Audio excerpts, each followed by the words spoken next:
এক কাপ বেসন দিয়ে এত ভালো চিপসের রেসিপি মানে না দেখলে বিশ্বাসই করতে পারবেন না। আর অনেক অনেক ভালো হয়েছে, ফুলছে বা টেস্টি হয়েছে। হ্যালো বন্ধুরা, আবারও চলে এসেছি নেক্সট কিচেনে নতুন একটা রেসিপি নিয়ে। আশা করছি আজকের রেসিপিটা সকলের ভালো লাগবে। ভালো লাগলে লাইক কমেন্ট শেয়ার করে পাশে থাকার অনুরোধ রইল। আর অবশ্যই মানে চ্যানেলটাকে সাবস্ক্রাইব করে পাশের অল অপশানটা ক্লিক করে দেবেন, তাহলে সবার আগে নতুন নতুন ভিডিও আর সহজ রেসিপি আপনার কাছে নোটিফিকেশান চলে যাবে। তো আর দেরি নয়, আর আপনাদের একটা লাইক কিন্তু আমাদের মোটিভেট করে নতুন নতুন ভিডিও বানাতে।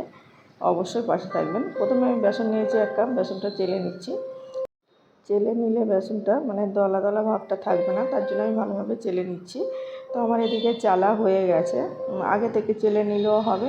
তোমার কথা বলতে বলতে চালা হয়ে গেছে। এদিকে একটা আমি কড়াই বসিয়ে দিয়েছি গ্যাসের উপরে, আর এখানে আমি 1 কাপ জল দিয়ে দিচ্ছি।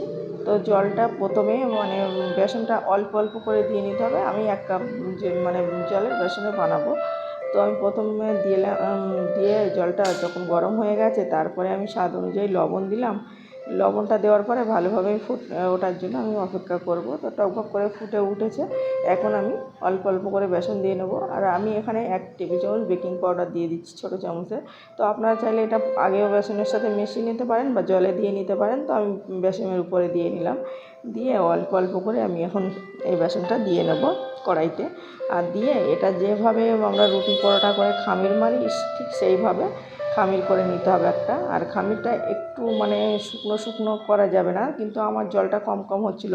আমি পাশে ফোটানো জল রেখেছিলাম যদি নরম হয়ে যায় তার জন্য।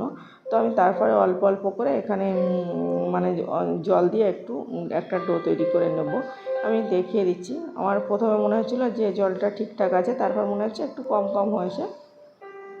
তো কম হলে কোনো ব্যাপার নেই, ফোটানো জল দিয়ে নিলে হবে। তো আমি একটু দিয়ে নিলাম। এভাবে দিয়ে মানে এখনও কিন্তু গ্যাসটা মিডিয়াম টু লোয়ে রেখে আমি এটা মানে তৈরি করে নিচ্ছি। তারপরে ভালোভাবে এভাবে মানে একটা স্প্যাচুলা দিয়ে ভালোভাবে মেখে মেখে নিচ্ছি। এটা আপনারা চাইলে কিন্তু বাটির পিছন সাইড দিয়েও ভালোভাবে ডলে ডলে এই বেসনটা মেখে নিতে পারেন। আর মানে ভালোভাবে এই ডোটা তৈরি করলে মানে চিপসটার ক্ষেত্রে ফুলবে ভালো হবে। তারপরে দেখুন একটা ডো তৈরি হয়ে গেছে আমার। এটা একটু মানে খুব বেশি ঠান্ডা করব না, একটু জাস্ট হালকা হাতে সইবে এমন গরম আমি ঠান্ডা করে নেব। তো আমি একটু ঢাকা দিয়ে কিছুক্ষণের জন্য রেখে দিচ্ছি। এটা বেশি নরম হলে কোনো ব্যাপার নেই, কিন্তু একটু শক্ত করা যাবে না। আর শক্ত হলে তাও কোনো ব্যাপার নেই, মানে ফোটানো জল রেখে দিতে হবে, একটু একটু দিয়ে দিয়ে মেখে নিতে হবে। আর মাখাটা বেশ 4 থেকে 5 মিনিটের মতো সময় ধরে মেখে নিলে তাহলে কি হয়, ফুলবে ভালো। আর অবশ্যই ভালোভাবে মেখে নিতে হবে, না হলে কিন্তু একদম হুবহু দোকানের মতো হতে চায় না। ভালোভাবে মেখে নিতে হবে অবশ্যই। তারপরে এইভাবে আমি আবারও ডলে ডলে কিছুক্ষণ মেখে নিলাম। নিয়ে একটা রুটি বেলে নিয়েছি। রুটিটা একটু টেরা বেঁকা হয়ে গেছে বলে সাইড দিয়ে আমি কেটে নিচ্ছি। তো কেটে নেওয়ার পরে এগুলো আমি ফেলে দেবো না, পরে আবারও একটা রুটি বানিয়ে আমি তৈরি করে দেবো। তারপরে মানে রুটিটা থেকে ছোটো ছোটো করে মানে এভাবে স্লাইস করে কেটে নিয়ে তারপরে একটা পেন দিয়ে ঘুরিয়ে, এটা জাস্ট আবার কেটে গেল ভিডিও থেকে, তো আমি আবারও একটা দেখিয়ে নিচ্ছি। এভাবে দিয়ে দেখুন, এভাবে দিয়ে একটা পেন দিয়ে একটু ঘুরিয়ে নেব।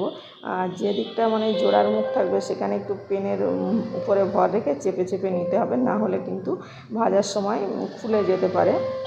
তার জন্য এভাবে একটু চেপে নিতে হবে। এমন করে চাপা যাবে না যে অন্য দিকটা ভেঙে যেতে পারে। দেখুন, আর মাখাটা কিন্তু না ভালো হলে বেশিরভাগ ফেটে যাবে। তারপরে আমি এভাবে আবার একটু সমান সমান করে নিচ্ছি। অনেক সময় কী হয়, কানাটা ছোটো বড় হয়, তো আমার এটা কানা ছোটো বড় হয়েছিল। তো আমি সেটাও দেখাচ্ছি যে কানা ছোটো বড় হলে কীভাবে করে নেবেন। যেহেতু দোকানে ওরা তো মেশিনে কাটে, আমাদের তো সেইভাবে নয়, আমরা বাড়িতে হাতে বানাবো। তো এইভাবে আমি একটু কানাটা সমান করে নিলাম, তাহলে একদম কানাগুলোও সমান হয়ে গেল। কত সুন্দর হয়েছে দেখে বুঝতে পারছেন। সবগুলো আমি বানিয়ে এভাবে রোদ্দুরে আমি বসিয়েও দিয়েছি। আর এটা দিয়ে আমি 2 দিনের মতো রোদ্দুরে মানে শুকিয়ে নেব। আর রোদ্দুরে 2 দিনের মতো শুকিয়ে তারপরে ঘরে নিয়ে আসতে হবে। আর ঘরে নিয়ে এসে এটা কিন্তু কৌটোতে ভরে মানে অনেক দিন ধরে সংরক্ষণ করে রাখতে পারেন। আর কিন্তু মানে গরম গরমে এটা ভাজতে হবে। এদিকে আমি কড়াইতে তেল বসিয়ে দিয়েছি, একটু ভেজে আমি দেখাই। দেখুন, একটু সময় লাগছে, নাড়িয়ে দিলে কিন্তু ভালোভাবে ফুলে উঠবে। আর এটা কিন্তু খেতেও অনেকটাই মজার হয়েছে। আপনারা দেখে বুঝতে পারছেন, যেগুলো কানা ওই ভালোভাবে মুড়বে না সেগুলো কিন্তু কানা খুলে যেতে পারে। আপনাদের কেমন লেগেছে বলতে ভুলবেন না, ভালো লাগলে অবশ্যই লাইক করবেন।